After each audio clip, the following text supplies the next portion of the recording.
Hello guys and welcome back to another episode. So today we're going to cover the Restoration Druid PvE guide.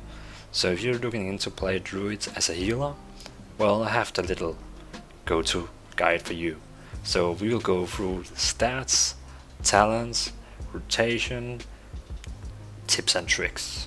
So everything that you need to cover, we will go through that in this guide, and you would probably be ready after this to healing a dungeon. I would probably recommend you to start with normal, go to heroic, and when you feel you're like good to heroics, go to mythics, because for mythics there's no place to fails. So the first thing we should talk about is stats. So normally when you play Restoration Druid, normally when you play a healer, basically, you just have one type of stat you're going for. But Restoration Druid is a bit more hectic. We don't want the same stats in dungeons as we want in raids. So you can play like me, where I don't really care about it, but I will go for what I like. Or you can play high rated. So if you play in a raid, the best stats for you is of course intellect. And after intellect it will be haste, crit and vitality. That will all be good together. So haste, crit and vitality is actually the same spot. So you just need intellect, and then it doesn't matter if it's haste, crit or vitality. It doesn't matter which one is of them. Mastery is not really good in raids for Resto Druids because of your mastery here. The more HUDs you have on your target, the more you will heal him. So if I have, you can see right now I have 10%. So every time I put a healing over time on myself, I heal 10% more to myself. And that means in a raid you will normally not have many healing over time on people, because when you are 25 people and one of them needs healing, you will heal him, then you will heal him and heal him. You will never have a lot of healing over times. So basically raid gear is intellect and then all other stats than mastery. It's pretty simple. But if you want to go up in mythics dungeons, then it's a bit more hectic, because then mastery and haste is actually more important even than intellect. So I know that eye level and intellect probably is the thing you should go for the aim. But if you get a trinket where you can either choose intellect or haste or mastery, then you need to take the haste and mastery instead of intellect. So right now I have 2 intellect trinkets. That's fine. It's totally fine. But if I get the same eye level but haste or mastery, I need to take that one because it's better for dungeons. Intellect is better in raid, but for dungeons you want haste and mastery. So raids, intellect and all other stats than mastery, but dungeon, mastery, haste and then intellect. Of course in this expansion you still need to have your eye level, so take the highest item of eye level and then you will need to find out which item you will have after that. So it should be pretty straightforward. So we can take it last time. Raid is intellect and all other stats than mastery, and dungeon is mastery and haste and then intellect. It's pretty straightforward. So that was the stats. Whew. Then it's the talents. And remember, talents is depending on the situation, so depending on what are you playing a raid, are you playing a dungeon, are you playing a mythic dungeon, it all depends on how you actually play the style. So let's take the first row. So first we have Abundance, Prosperity, Cenarian Ward. So Cenarian Ward would probably be the one that I would take no matter what, because it heals so much. It heals 16,000 over 8 seconds. Your normal Rejuvenation heals 8,000 over 15 seconds. So Cenarian Ward heals the same as 2 Rejuvenations on half the time. It's insane healing you get from Cenarian Ward. And also the cool thing is that it helps your mastery to be better, because it's a healing over time, so you will automatically heal 10% more on the target. So you have to keep in mind, every time you put a healing over time on the target, you will heal for 10% more. And that's a really big thing here. So first, Cenarian Ward. You could also go with Swiftment, now has 2 charges, and it has cooldown reduced by 3 seconds, but you will only go with this talent if you also take Soul of the Forest. When you cast Swiftman, you gain Soul of the Forest, increasing healing of your next regrowth or rejuvenation by 200, or healing with the next Wild of Growth. Sorry. But again, Prosperity and Soul of Forest is not recommended by quite a lot. It's not very talent. It will be Scenario War that will be the strongest and most independent talents to take. Abundance is really bad, and you should never take it. The next role here is the best one people say is Wild Charge, because Wild Charge, let's say if you have Wild Charge on and you use it on a person in your raid, you will fly to him, and it only have 15 seconds cooldown. So this means Renewal, you don't take it ever. But Tiger Dash is, I love Tiger Dash because it's so, you run so fast, but it almost have 1 minute cooldown, and Wild Charge has only 15-second cooldown. So Wild Charge would probably be the best, but for my personal aspect, I like to have Tiger Dash.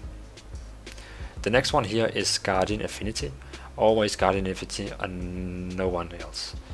The increased moving speed you get from Feral Affinity or the increased range of your abilities here is not worth at all, because the 6% you get from this one here is meta. So every time you take damage from a boss or AoE, you reduce all damage by 6.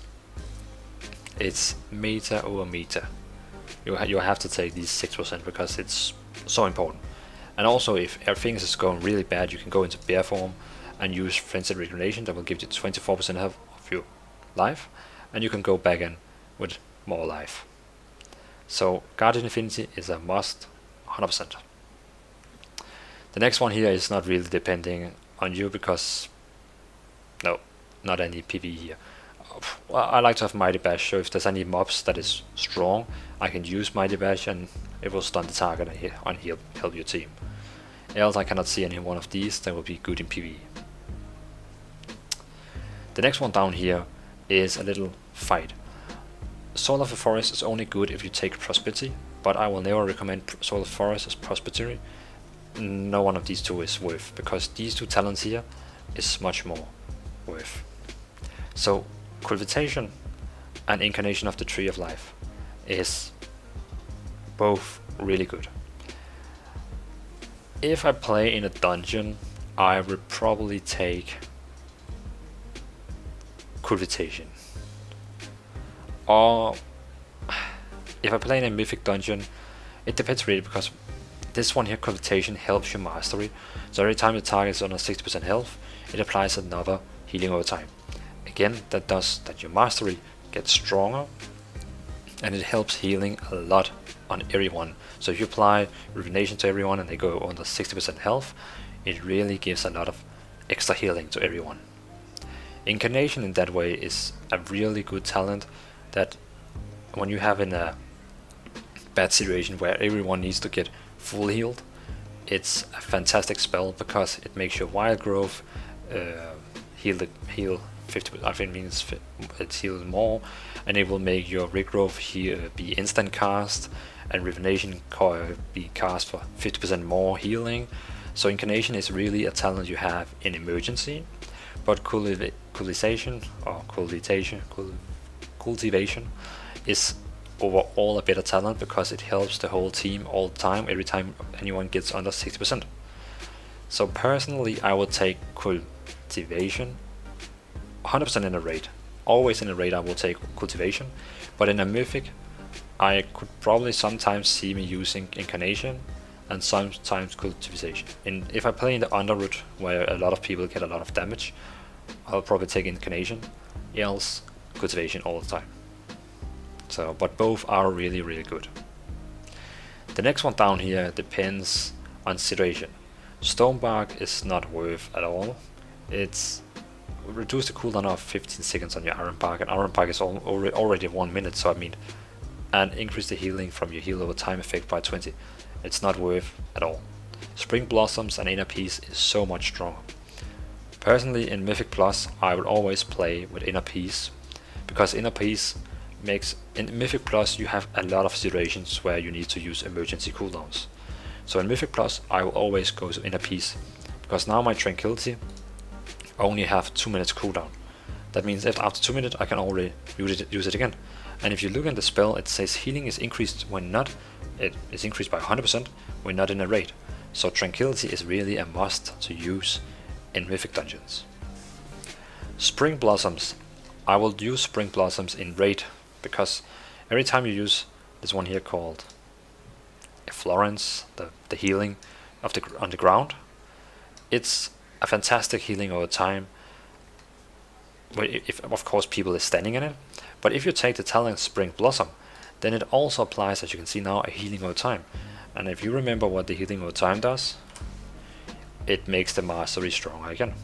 So that means Rejuvenation, 2 of those I have right now, Life Bloom, Regrowth, and you can see all these together, 10%, 10%, 1, 2, 3, 4, 5, 6, it's 60% more healing I will now do to myself. It's insane healing because of the mastery. So this one here really helps the mastery. So I could maybe also use it in a dungeon, maybe Mythic Plus, but again, I really love to have Tranquility ready more often. So in Mythics I would probably take Inner Peace because it's ready to use when I need it. And Spring Blossoms will be the one that I always will use in a raid, because I want to be top healer in a raid. The next one here, Photosynthesis, is not worth at all. While your Life Bloom is on yourself, it will heal 20% faster, while Life Bloom is on an ally, it periodic heals, and then have a 5% chance to cause it to bloom. It's not worth. I can see in the PvP situations that it can be good for yourself surviving, but in PvE, no.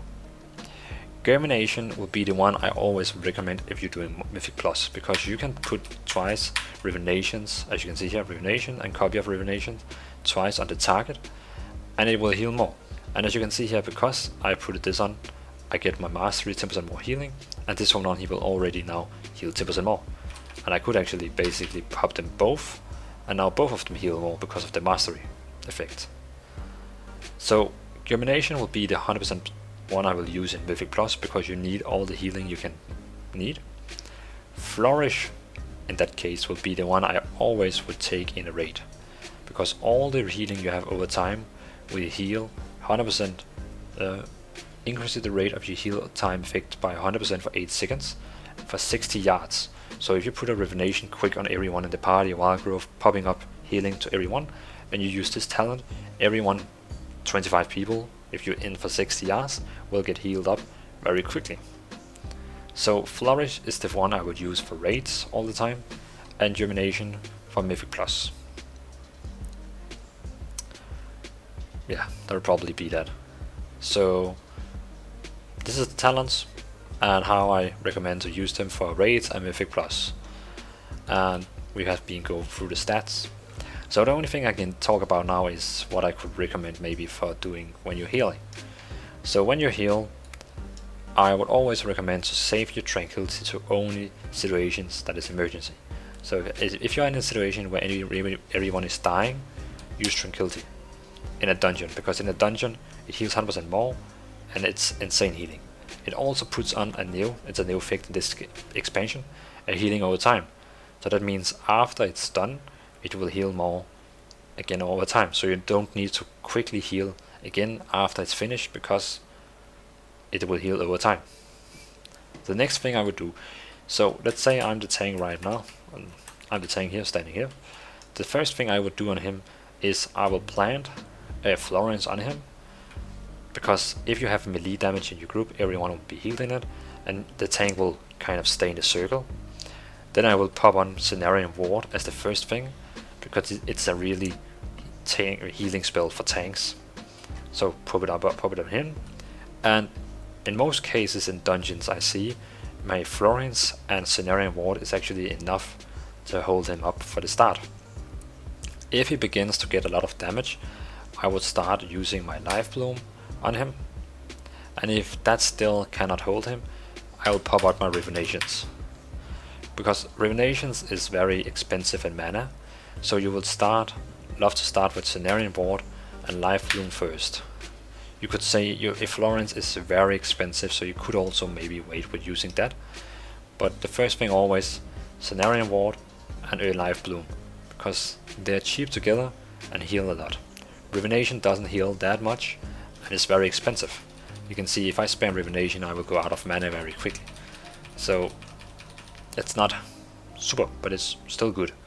But if anyone is getting very low quickly, cast 2 times Revenation and they get Revenation and a copy of Revenation, and it will heal 3000 together every 3rd second. I mean, that's okay. If then everyone in the party is getting damage and you have to heal everyone, quickly cast a Florence and cast Wild Growth, and then you have 2 healing over times. And if you're struggling with healing over time, try use Spring Blossom instead of Inner Peace, but then remember Tranquility will be on longer cooldown, but Spring Blossom heals quite a lot extra for your Florence. So it's a boost if you really don't feel that you can heal a lot of people at the same time. You can also do a good thing if you encounter the boss and everyone is taking high damage. Use Innovate and then spam Revenation on everyone. 2 times Revenation on everyone. Just spam it, because the next 12 seconds you use Innovate, all your healing spells will be free. So now everyone in the party has full Revenation on it, and they will be healed super much, and you have still 100% mana, and everyone will be looking on you and think, whoa, he's still full mana, and everyone have full health. So Innovate is a fantastic spell, and a lot of healers will be jealous because we have it. So, but yeah. So that is pretty much the tips. On the tank, always hold on Cenarian Ward, Life Bloom on him, keep them up every time they are disappearing or gone, put it on him again. If everyone in the party takes damage, Florence, Wild Growth, and Revenation. If anyone else in the party gets damage or the tank needs more healing. And now you may be thinking, what about Regrowth? That's the only spell you haven't talked about. So Regrowth is quite a lot expensive in the healing. You can see it costs more than Revenation. But the good thing about Regrowth is that it actually heals on impact. So it's like a Holy Light or Healing Surge for Shamans. So if anyone is really close to die, pop up your Swiftment. Swiftment is your instant healing spell that I always save for situations where someone got a very big hit. So if someone get a very big hit, put Swiftment on him and it will heal almost 20k instant, and spam some Regrowth on him, because Regrowth will heal 10k each hit. So pop on the Swiftment, spam Regrowth, and he will be back on 100%, and you will be ready to follow your normal rotation again. But just keep in mind, spamming Regrowth and Swiftment can easily get you low on mana, so Regrowth should always be very careful. At the moment you can see my Regrowth is actually lightening up. That's the spell we have here called Omen of Clarity. Your healing over time from Life Bloom has 4% chance to cause you clear casting state. So every time my Life Bloom heals, 4% chance is to make my Regrowth free. So that means you can see now it's free and I can use it free.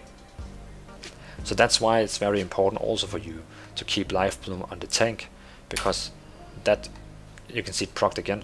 So that means if it procs a lot of time on the, you can actually basically heal everyone free of mana.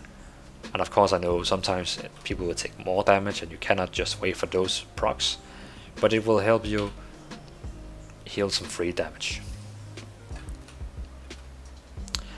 In Mythic Dungeons, if you pull whole groups of mobs, they can actually be very dangerous. So if we run out here, boom, boom, boom. So if the tank is pulling a group on 4 mobs and one of them is melee damage, I would recommend you to Earth Grab him. So in tanking roots here, and now he will be rooted for 30 seconds. So while he just stands there, cannot do any damage to your team, he will be entangled. And if it's close to be, you can say, removed, you can just put it up again. And in that way you can actually root him. But if you're rooting a caster, it doesn't do any help. You have to root only a melee. You can also use your Usual Vortex So if the mob is leaving this area, they will be drawn back. It's not really very good in a dungeon because they will come to you, be drawn back and come to you again, and it's like, what did it help? Just to cover everything, you also have the cooldown spar skin that will help you, reducing 20% damage, and if anyone is attacking you and you're healing, you will not be interrupted, so it will not go back in the healing process. Also, you have your iron bark that is amazing on tanks, so if he's close to dying or take a lot of damage, you can use iron bark, and 20% of all damage he takes will be reduced. In my case, I have actually made a macro. So I made this macro here where I use iron bark and my trinket on the same time. My trinket in this case here is healing, you can see here, it's healing quite a lot. I'm healing, putting down the totem, but it heals a lot on the target. And I only have 1.5 minute cooldown. So that means, and it doesn't have a global cooldown. So that means I can use this trinket and my 20% reduced damage on the same spell cast I use. So you can see here. Tooltip, cast iron bark, use 13, and with that I can basically put reduction and a very good healing on someone in one cast, and it's quite amazing. So I think that was pretty much all the talents, all the stats, and my rotation for how I played. We can end this video with talking about Azerite traits. I haven't really found much Azerite trait that is good. But this one here is probably my favorite one. I know I haven't taken it right now, but it's just because I used this gear for leveling. But this one here, regrowth heals 900% more over its duration, and its healing over time effect also applies to the target of your life rune. So that means if I have life rune on this guy over there, and I use regrowth on myself, I will get the healing over time, and he will also get the healing over time. Also right now regrowth only heal for 2000 over 12 seconds, but with this talent here it will heal for 3000, so it's 1000 more healing over 12 seconds. That's a lot. So the rampant growth, if I get 3 items, chest, shoulder and helm, I will probably stack those 3 if I can. We also have, if your rejuvenation is your only heal over time effect on the target, they increase the healing of rejuvenation. This one here is really good in a raid, because in a raid where you only want to heal one at a time, and you don't have this rejuvenation talent, but you have flourish, then you only have 1 rejuvenation you can cast. This Azerite trait will be amazing to use. And again, I have 1 regrowth here. I should probably go over to my trainer and reset these traits and take this one here, because then I got 900 more and 900 more. And my regrowth will actually heal the double. I should do that. So yeah, that's pretty much all I have to talk about now. So I hope you enjoyed this guide, and you should actually now be ready for healing as Resto Druid. You was probably already before, but yeah. So thank you guys for watching, and if you have any questions, leave down a comment. Else I can just say thanks for watching.